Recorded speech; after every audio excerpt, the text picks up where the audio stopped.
नमस्कार दोस्तों, मैं हूं दीपक चौरसिया और आगे से राइट में आपका स्वागत है। राइट आप जानते हैं क्या होता है? राइट मतलब सही दिशा। माँ बाप अपने बच्चों को यही बोलते हैं, बेटा राइट डायरेक्शन में जाना। सभी बोलते हैं आगे से राइट जाऊंगा तभी तो कुछ ढंग का होगा। इसीलिए हम आगे से राइट में दीपक चौरसिया लेकर आया है आज के लिए आज की सबसे बड़ी खबर। 5 साल में एक बार होता है जब नेता दरवाजे पर आता है, हाथ जोड़ता है, वोट मांगता है, नहीं तो उसके कारिंदे आ जाते हैं। और हमारे जैसे पत्रकार जो होते हैं ना, वो क्या कहते हैं, जो दे उसका भी भला, जो न दे उसका भी भला। वोट के लिए ऐसा ही होता है साहब। आप वोट मांगने जाते हैं, जो देता है उसका भी भला हो, जो न दे उसका भी भला हो। लेकिन मैं आपको बता दूं, आज दिल्ली में पोलिंग थी और ये देखिए निशान मेरे हाथों पर, ये दिखाई दे रहा है आपको निशान। वोट करके आया हूं, मुझसे मत पूछिएगा किसको वोट किया। मैं फिर जो घुमा के आपको जवाब दूंगा तो उस जवाब का क्या सवाल बनाना है, आप उस पर चकित रह जाएंगे। तो इसलिए ये पत्रकारों वाली बात आज मैं नहीं करूंगा। लेकिन हाँ, मैं आपको समझाना चाहता हूं कि प्रजातंत्र में एक वोट की कितनी कीमत होती है। इसीलिए मैंने कहा जो दे उसका भी भला, जो न दे उसका भी भला। एक वोट कैसे कैसे फॉर्च्यून बदलता है, मैं आज आपको बताता हूं। दिल्ली की हम बात करें, दिल्ली में आज पूरी 7 सीटों पर वोटिंग हुई। मुझे यहाँ पर कोई बड़ी लहर दिखाई नहीं दे रही है। दिल्ली हमेशा जो है वोटिंग के वक्त जो है लोकसभा के वक्त बीजेपी को वोट करती है और विधानसभा के वक्त आम आदमी पार्टी को वोट करती है। और फिलहाल ग्राउंड पर ऐसा मुझे कुछ दिखाई नहीं दे रहा है। आज अरविंद केजरीवाल ने वोट डाला, उन्होंने आज वोट डाला कांग्रेस को। सोनिया गांधी, राहुल गांधी और प्रियंका वाड्रा, उनके पति, उनके दोनों बच्चे, इन्होंने वोट डाला झाड़ू को। देखिए साहब, ये होता है राजनीति के अंदर, कैसी उथल पुथल होती है। लेकिन क्या कहानी मैं आज आपको सुना रहा था एएसआर में, ये सार में थोड़ी किस्सा गोई करेंगे। एएसआर की किस्सा गोई आज ये है कि एक वोट की कीमत तुम क्या जानो रमेश बाबू। आपने फेमस डायलॉग सुना है ना शाहरुख खान और दीपिका पादुकोण की फिल्म का, एक चुटकी भर सिंदूर की कीमत तुम क्या जानो रमेश बाबू। तो आज मैं बताने जा रहा हूं आपको एक वोट की कीमत, और ऐसे ऐसे किस्से सुनाऊंगा कि आप भी चकित रह जाएंगे कि एक वोट किस तरीके से परिणाम बदल सकता है। सबसे पहले बात करूं 1998, अटल बिहारी वाजपेयी की सरकार एक वोट से गिरी, एक वोट। और मैंने कई बार अपने टेलीविजन इंटरव्यूज के अंदर ये बात कही है, अपने शोज के अंदर ये बात कही है कि उस वक्त जो उथल पुथल चल रही थी अविश्वास प्रस्ताव के वक्त, उस वक्त जो है मैंने नीचे प्रेडिक्ट कर दिया था 15 मिनट पहले। और शत्रुघ्न सिन्हा इस बात के गवाते, मैंने उनसे कहा सरकार जाएगी तो एक वोट से और बचेगी तो एक वोट से। वो एक वोट किसका है उसके बारे में भी मैं आपको किसी और दिन बताऊंगा, जब किससे थोड़े कम होंगे। आज चुनाव का दिन है, दिल्ली की 7 सीटों पर वोट हो चुका है, हरियाणा में 10 की 10 सीटों पर वोट हो चुका है। और यहाँ पर हरियाणा में मैं मानता हूं कि कांग्रेस बड़ी चुनौती बनकर उभरी है भारतीय जनता पार्टी के लिए। अब देखना यह होगा कि मोदी फैक्टर कितना काम करता है, वरना जो लोकल कास्ट इक्वेशंस है उसमें बीजेपी और कांग्रेस बराबर पर है। 9 सीट पर कांग्रेस लड़ रही है, 1 सीट पर आम आदमी पार्टी लड़ रही है। तो मैं आपको बता दूं कि हरियाणा में मुकाबला बेहतर है, दिल्ली में मुझे कोई मुकाबला नहीं दिखाई दे रहा। उत्तर प्रदेश में कोई बहुत चमत्कार होगा इसकी उम्मीद मुझे नहीं है। इसके अलावा बाकी सीट्स में जैसे ओडिशा, मैं पहले ही बता रहा हूं कि मेरे हिसाब से जो है बीजेडी नंबर 2 रहेगी, बीजेपी वहां नंबर 1 हो सकती है अभी तक की खबरों के हिसाब से।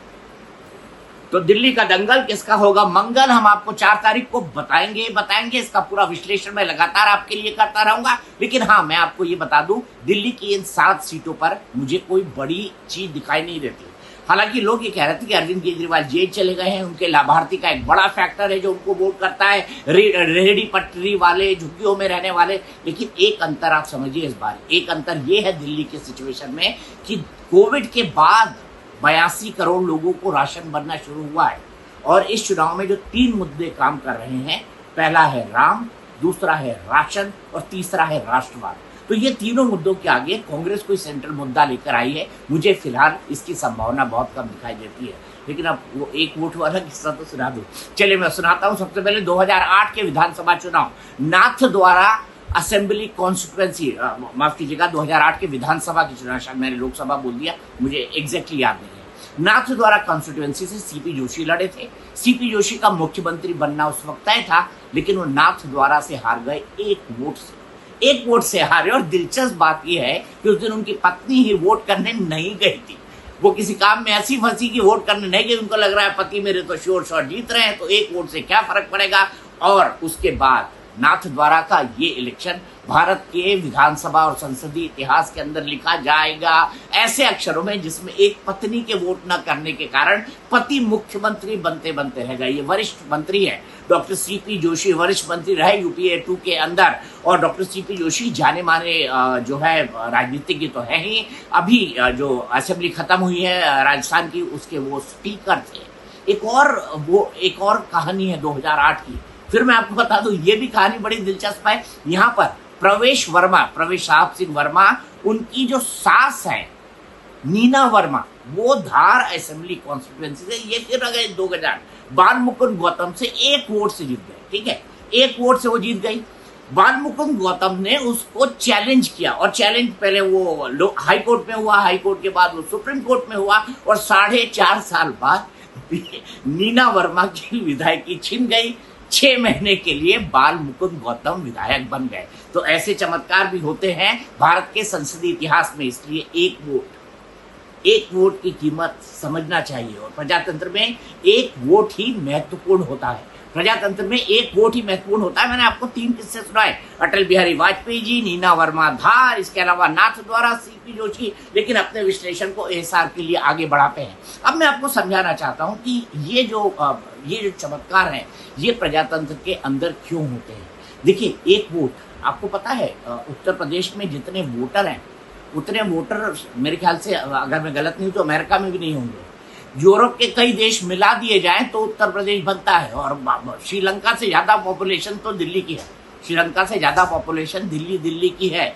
दिल्ली में एनसीआर मिला दो तो जन समुद्र, और यही जन समुद्र जब वोट करता है और एक वोट से जुड़ के करोड़ों वोट बनते हैं, तो आप समझ लीजिए दुनिया का सबसे बड़ा लोकतंत्र है भारत, दुनिया का सबसे पुराना लोकतंत्र है भारत। और यहाँ पर एक वोट मायने रखता है। तो यहाँ पर आपको समझना होगा कि 1 वोट की कीमत क्या होती है, 1 वोट का मतलब क्या होता है, 1 वोट की परिस्थितियां क्या होती है। मैंने आपको 2 बड़े फैंटास्टिक और क्लासिकल एग्जाम्पल दिए, लेकिन अब आप जानना चाह रहे होंगे कि अब छठे फेज के बाद मेरा अनुमान क्या है। कल एएसआर पर इसका पूरा विश्लेषण करूंगा। मैं बताऊंगा जो मैथ्स में प्रोबेबिलिटी की थ्योरी होती है ना, कि ये हो तो ऐसा, ये हो तो वैसा, ए इज रिलेटेड टू बी से बी इज रिलेटेड टू सी और ए इज ऑल्सो रिलेटेड टू सी, क्योंकि ए और बी का रिलेशन है और बी और सी का रिलेशन है। मैथ्स में हमने पढ़ा हुआ है, तो मैं भूल गया।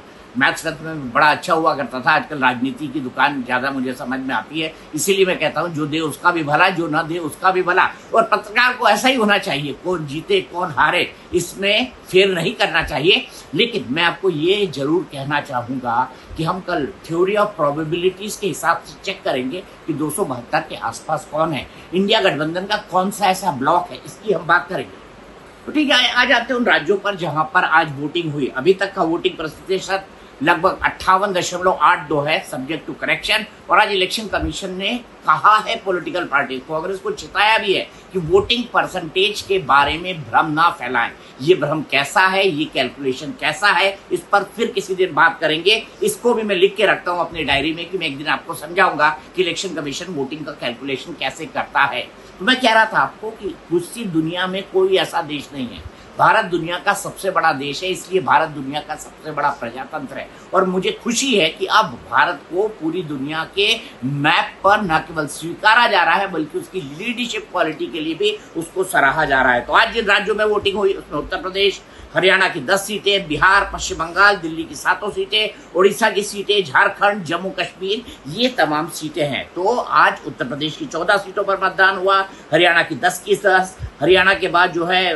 बिहार की 8, पश्चिम बंगाल की 8, इसके बाद 7 सीटें दिल्ली की हो गई, उड़ीसा की 8, इसके बाद 7 सीटें जो है झारखंड की हो गई। इस तरीके से आज पूरा का पूरा मतदान हुआ है। मैं आंकड़ों में नहीं जाता, अब सिर्फ इतना ही समझाना चाहता हूं आपको कि हम 2 बातों पर बात करनी है हमको अगले एएसआर के अपने एपिसोड में। एक थ्योरी ऑफ प्रोबेबिलिटीज के हिसाब से इंडिया गठबंधन कहां बैठा हुआ दिखाई दे रहा है, और दूसरा मैं आपको समझाऊंगा वोटिंग परसेंटेज को लेकर ये कंफ्यूजन क्यों है। तो आज के लिए एएसआर में इतना ही, आगे सराइट में इतना ही। दुनिया में हमेशा राइट चॉइस रखिए, क्योंकि यही है राइट चॉइस। और आगे से राइट जब जाएंगे तभी आप अपनी मंजिल पर पहुंच पाएंगे। ध्यान रखिएगा। आज के लिए दीपक चौरसिया का नमस्कार।